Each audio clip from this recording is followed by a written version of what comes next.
Hello and welcome to the third round of the Skill Issue Fantasy Series 2000. We are at Road Atlanta. We are struggling, almost losing it over the hill at the end of the lap.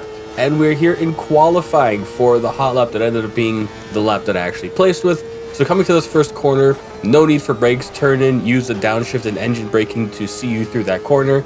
Blind left hand here at the top of the hill is always very tricky, especially in these cars where you have to balance the car while also more or less trying to guess where the corner is. Once you come down the hill, you go through these sweepers, ending in this left here and an aggressive curb on the right, so trying to avoid that as best I can. And making my way down the first mini straight towards these back-to-back 90-degree right-hand very boxy turns. A decent place to overtake if you can swing it. If not, you don't want to catch the curves because the walls on the left come up real fast. But if you make it through, you find yourself here on the twisty back straight. Very long run, great opportunity for slipstream if you can tuck in behind another car, and ending with this little downhill gradient into the final chicane and the big hill to end the lap. Got to be really careful putting the power down here because it takes nothing for the tires to overspin with the bouncy nature of the hill, and you could find the wall. But we finished with a 105.36. We'll see where that ends up on the grid. And the answer to that question is qualifying in P3 behind Terreno, Moreno, and ahead of Jimmy Vase. Love this track so much. I kind of feel like I have an advantage for whatever that's worth because this is the track I race on the most. So we're going to try and capitalize on a very good starting position. So we find ourselves at the end of the rolling start. 5 green lights say it's time to go, and you'll notice something different here than the previous videos that I've done. We're going with picture-in-picture this time. Normally I like to have some kind of making contact here, getting my position right back in the first quarter there. Normally I like to have some kind of cutaway, something between the action, but we're going with this route for this race because all the action happens in the first little bit of the race, in the first few laps. And then it just becomes a very boring situation from there. So I figured I'd try the picture-in-picture setup here. As we are along the first mini back straight there, gonna try and make a move toward the inside, cut the angle on the first right-hand corner. Not really able to outbrake the AI car going into the second right-hand corner, pushing him onto the curb, but it stays clean. And we are onto the back straight. I'm not really gonna be able to move over to the left to get much of a slipstream because there's another car right there. In the cockpit view, I couldn't tell that there was that much space, if I'm honest. But getting some slipstream and braking early into the final chicane because I don't know where the AI cars are going to brake. Now, coming over the hill towards the final corner of the lap, like I've said before, very tricky. You got to be so patient with the throttle, and I do lose time there. But I found out that there's an advantage to be had in this first corner because the cars will slow down. And I just wasn't programmed into the AI, I guess, into their tendencies. So making up that distance pretty decently, going into the sweepers here, just trying to keep it close. There's not going to be any overtaking happening here. Coming into the left-hand corner that ends the sweepers, trying to put the power down as best I can, but the rear wheels do spin a bit. Not going to get a slipstream here and make any progress. So trying once again to outbrake and go on the inside. Nothing doing on the first corner. Taking a wider entry onto the second corner here, hoping that will do something for me.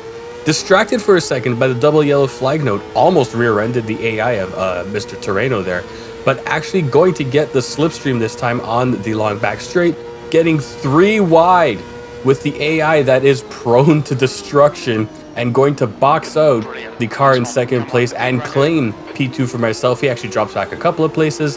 And once again, try not to get too excited over the hill, keeping the power steady forward and finishing the second lap in P2. So into the third lap now, and thinking that maybe I could get past him in this corner, but I was too far back. So just got to keep it steady, try not to make too much contact there. AI does a decent job of swerving out of the way as we start the sweepers here.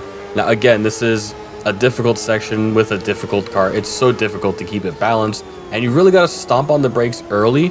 Is something I'm learning about the car as I slide a little on the exit of that left-hand corner there. But they got to keep it balanced in a weird way. This track is surprisingly conducive to it with the hills helping out. Ooh, move on, move off. Not going to make it happen. Almost making contact. But yeah, the hilly nature of this circuit actually feels like it favors these cars in a really cool way. And now we're going to be in the slipstream trying to make a move. Gonna slowly creep towards the back and then the back wheel of the car, but Gotta hit the brakes early. Again, not super sure where the AI is going to put their brakes on going into that chicane. Keeping it nice and balanced over the hill. Going to try and power through the inside of the corner here. And feeling like I've got a better run on it this time. So as we push that first corner, off the throttle, use the shit. Oh my goodness, using the downshifts to get a little bit more of a turn in. And it's close around the top of the hill, but claiming the position up to P1 at the start of the 4th lap. And that's where the highlights end. For the next 26 minutes, it was just hot lapping and building a gap and frankly having fun, but it was kind of boring. Actually, no, you know what? One other thing did happen. Hold on 1 second.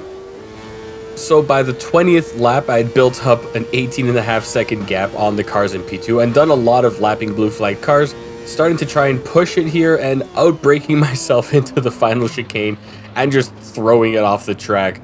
But the gap is so extensive. There's really, like, I lost some time to a blue flag car behind. There was no drama. It was just easy coasting to the end of the race.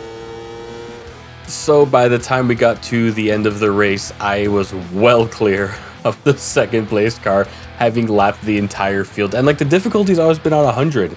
So the AI should have been as hard on this track as it was on Spielberg, as it was on Donington Park. Like, I just love this track, so probably I could have cranked it up there. I actually double lapped a handful of cars at the back end of the, what do you want to call it? The back end of the grid. So, you know, it was not a very interesting video, but I had fun hot lapping for a while. So, hey, I'll take it because the rest of the season is not going to be this easy. So, thanks to that win, leapfrogging from 10th to 3rd in the championship behind Toretto and Fierro and just ahead of Peter Racy. And you love to see it. You know what? The next race is going to be difficult. Watkins Glen is not friendly to these cars. The AI has always been a little bit batshit on Watkins Glen, so we're going to see how it goes. For now, thanks for watching. Have a good day, make good choices, and bye.